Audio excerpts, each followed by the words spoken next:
தம் கிருபை பெரிதல்லோ என் ஜீவனிலும் அதே இம்மட்டும் காத்ததுவே இன்னும் தேவை கிருபை தாருமே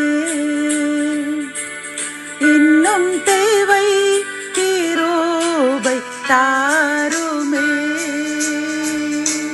ஆண்டவரும் அருமை இரட்சகருமாகிய இயேசு கிறிஸ்துவின் ஈடு இணையற்ற நாமத்தில் சேனைகளின் கர்த்தர் ஊழியத்தின் மூலம் 16/8/2025 இந்த நாள் உங்களுக்கும் உங்கள் சந்ததிகளுக்கும் ஆசீர்வாதத்தின் நாளாக அமையப் போகிறது என்று மனதார வாழ்த்துகின்றேன்.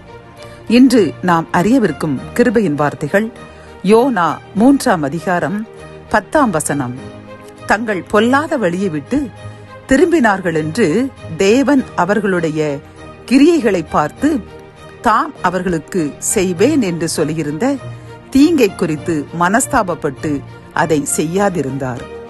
கத்தோலிக்க வேதாகமம் இவ்வாறு கூறுகின்றது, கடவுள் அவர்கள் செய்தது அனைத்தையும் பார்த்தார், அவர்கள் தீய வழிகளினின்று விலகியதை அவர் கண்டு தன் மனதை மாற்றிக்கொண்டார். தாம் அவர்கள் மீது அனுப்புவதாக சொல்லியிருந்த தண்டனையை அனுப்பவில்லை. யோனா 2:10. இந்த செய்தியை கேட்டுக்கொண்டிருக்கின்ற என் அன்பு சகோதரனை சகோதரியே, கர்த்தர் இந்த கிருபையின் வார்த்தைகள் மூலம் நமக்கு கூறும் நல் ஆலோசனையும் அறிவுரையும் என்னவென்றால், இந்த யோனா தீர்க்கதரிசியின் புஸ்தகம் நமக்கு நன்கு தெரியும். அந்த நினிவே மக்கள் பாவம் செய்ததினால் கர்த்தர் பரலோகத்திலிருந்து தூதரை அனுப்பி அந்த தேசத்தை அழிக்க வேண்டும் என்று முடிவெடுத்து விட்டார். ஆனாலும் அவர் யோனாவின் மூலமாக அவர்கள் செய்த பாவத்தை அறிக்கையிட்டு ஒருவேளை அவர்கள் மனம் திரும்பினால் அந்த பட்டணத்தை பாதுகாக்கலாம் என்று நினைத்துதான் யோனா என்ற தீர்க்கதரிசியை நினிவேக்கு அனுப்பினார். பிரியமானவர்களே, அவர் போய் இந்த தேசம் அழிக்கப்பட போகிறது, உங்கள் அக்கிரமங்கள் மிகுதியாயிற்று, மனம் திரும்புங்கள் என்று அவர் சுவிசேஷமாக அந்த நினிவே பட்டணம் முழுவதும் அறிக்கை செய்த உடனே மன்னரிலிருந்து கடைசி குடிமகன் மட்டுமல்ல, மிருகங்கள் கூட உபவாசம் இருக்க செய்தார்களாம்.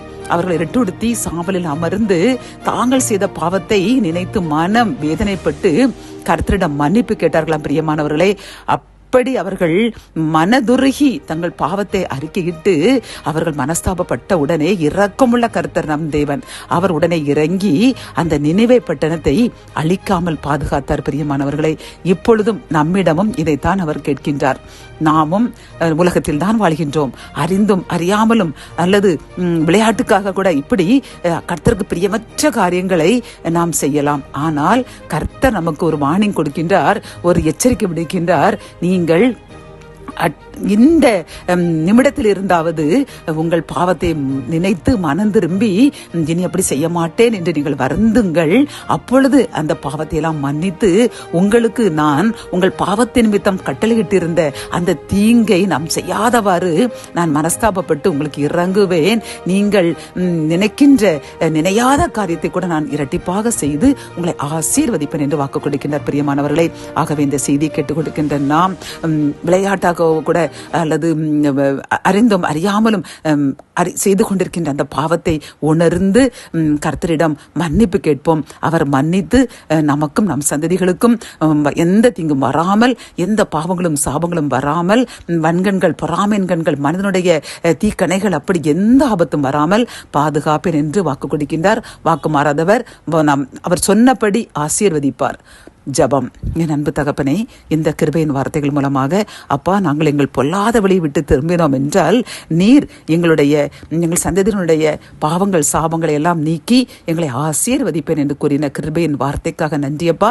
இந்த செய்தியை கேட்டுக்கொண்டிருந்த நாங்கள் விளையாட்டிற்கு கூட உமக்கு பிரியமற்ற காரியங்கள் பேசாமல் செய்யாமல் நாங்கள் பரிசுத்தமாய் வாழ்வோம் என்று யாரெல்லாம் இன்று இப்பொழுது தீர்மானிக்கின்றார்களோ எங்களுக்காக ஜெபிக்கின்றோம். எங்களுடைய பாவங்கள் சாபங்களை நீக்குங்க, பரிசுத்தப்படுத்துங்க, ஆசீர்வதிங்க. மீட்பர் இயேசுவின் மூலம் ஜெபம் கேடும் நல்ல தகப்பனே, ஆமேன்.